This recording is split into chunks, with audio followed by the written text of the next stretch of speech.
மாதிரி தெரியலையே. உனக்கு என்னடி தெரியணும்? நானும் வந்ததுல இருந்து பாக்குறேன், லொட லொட லொடன்னு பேசிக்கிட்டே இருக்கேன். இன்னொரு தடவை வாயை திறந்த வாயில பல்லு இருக்காது. சாரு மேடம், எஸ் எம்டி உங்களை கூப்பிடுறாரு. ஆ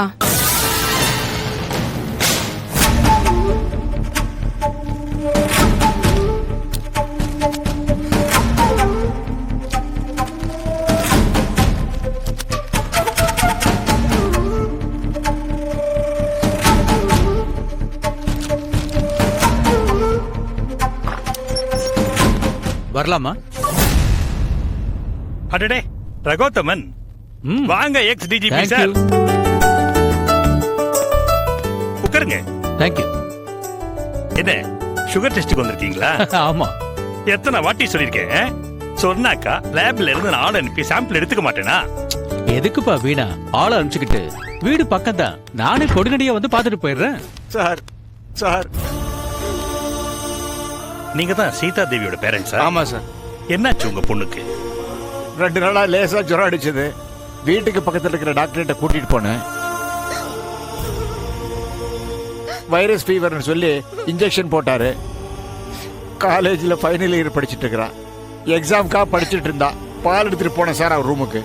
1 நிமிஷம் இருப்பான்னு சொல்லிட்டு பாத்ரூம் போனவ உள்ள ஏதோ டமான சத்தம் கட்டுச்சு சார். அவளை ஓடி போய் நான் பார்த்தா சிங்கிள் அடிபட்டு கீழே படுத்திருக்கா சார். தலையில பலமான அடி சார். அதனாலதான் சார் தூக்கிட்டு ஓடிக்கிறேன்.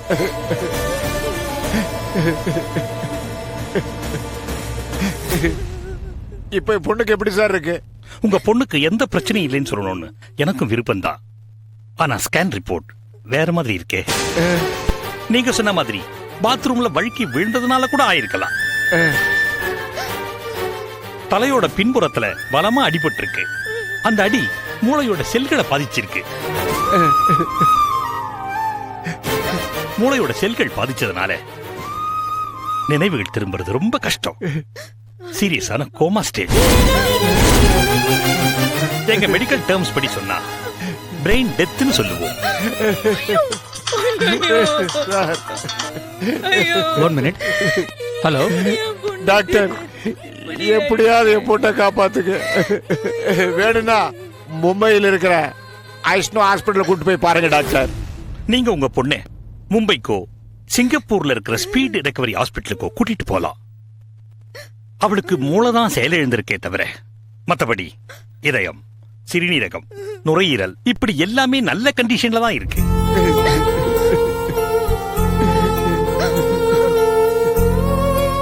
அவளை கூட்டிக்கிட்டு நீங்க எங்க வேணா டிராவல் பண்ணலாம். பட் எங்கே போனாலும் பதில் ஒன்னாதான் இருக்குங்கிறது என்னோட அபிப்பிராயம். மத்தபடி உங்க பொண்ணுக்கு நினைவு திரும்புறதுக்கான சாத்தியம் 5% தான். தயவு செஞ்சு நீங்க 2 பேரும் வெளியில வெயிட் பண்ணுங்க, நான் மறுபடியும் கூப்பிடுறேன். காப்பாத்துக்கு டாக்டர்.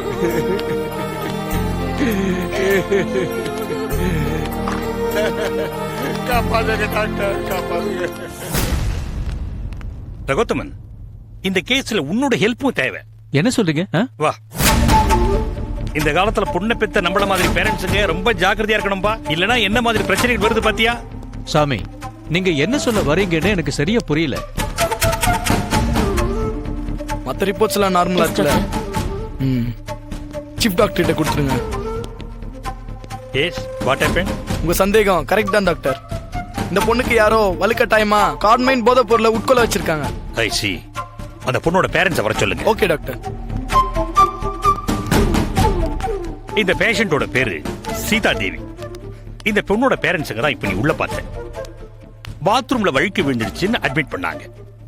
ஸ்கேன் ரிப்போர்ட் படி பிரெயின் டெத்னு சொல்லுது. ஆனா இந்த பொண்ணோட பிளட்டை டெஸ்ட் பண்ணி பார்த்ததுல காட்மைன்ங்கிற பயங்கரமான போதைப் பொருள் உள்ள கலந்து இருக்கு. 1 கிராம் காட்மைனோட விலை 2 லட்சம் ரூபாய். கொஞ்சம் நாக்கல வச்சாலே அவ்வளவு உணர்ச்சியை தூண்டக்கூடிய பயங்கரமான போதைப் பொருள். எங்கேயுமே கிடைக்காத அந்த காட்மைன் இந்த பொண்ணுக்கு மட்டும் எப்படி கிடைச்சது அதான் தெரியல. ஏன் இந்த பொண்ணோட பேரண்ட்ஸ் கிட்டே கேட்டிருக்கலாமே. இந்த பொண்ணோட முகத்தை பார்த்தா போதைப் பொருளுக்கு அடிமையான மாதிரி தெரியல. எதுக்கும் இம்யூன் டெஸ்ட் எடுத்து பார்த்த பிறகு விசாரிக்கலான் இருக்கேன். இம்யூன் டெஸ்ட்னா? இதுவும் பிளட் டெஸ்ட் தான். போதை மருந்து, மது, புகையில இந்த மாதிரி பழக்கங்களுக்கு உட்பட்டவங்களை இந்த மாதிரி டெஸ்டுக்கு உட்படுத்தி பார்த்தோம்னா அவங்களுடைய பிளட் கவுண்ட்ஸ், ஹீமோகுளோபின் அளவு, ஆர்பிசி, டபிள்யூபிசி போன்ற விவரங்கள்லாம் துல்லியமா கிடைக்கும். இந்த விவரங்களை வச்சுக்கிட்டு ஒருத்தர் எத்தனை வருஷம் போதை மருந்துக்கு அடிமையாயிருக்காருங்கிறத நம்மால கண்டுபிடிச்சிட முடியும்.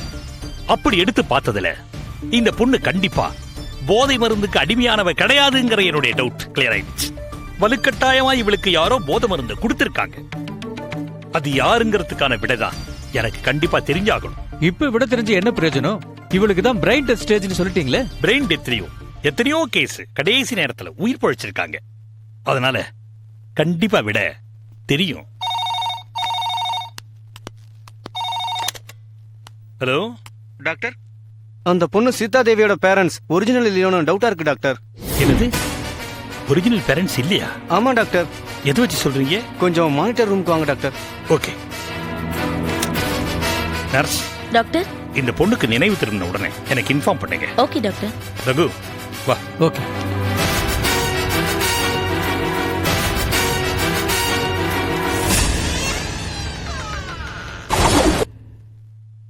சார்,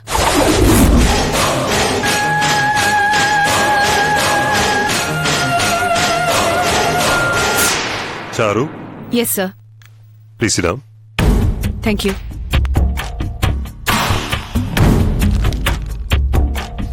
உங்களுக்கு காமிக்கிறதுக்காக $1 million குற்றம்னு ஒரு குறும்படம் என்கிட்ட இருக்கு. இன்டர்வியூ ஆரம்பிக்கிறதுக்கு முன்னாடி நீங்க ஒரு தடவை அத பார்த்தா உங்களுக்கு நல்லது. Thank you sir. இதுக்கு என்ன?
Yeah, we don't want to do anything to scare your children. That's the last thing we want to do.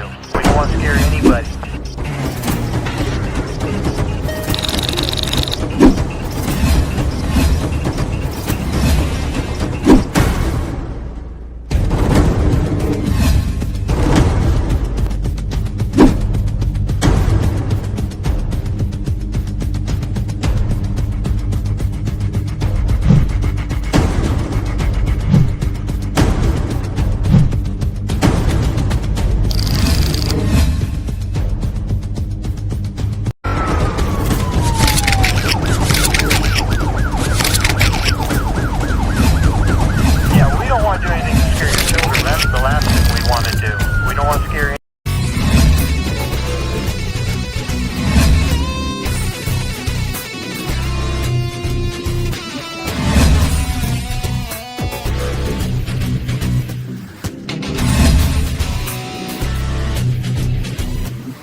If you enjoyed this video, kindly like, share, comment, and for further our interesting videos, subscribe our channel below.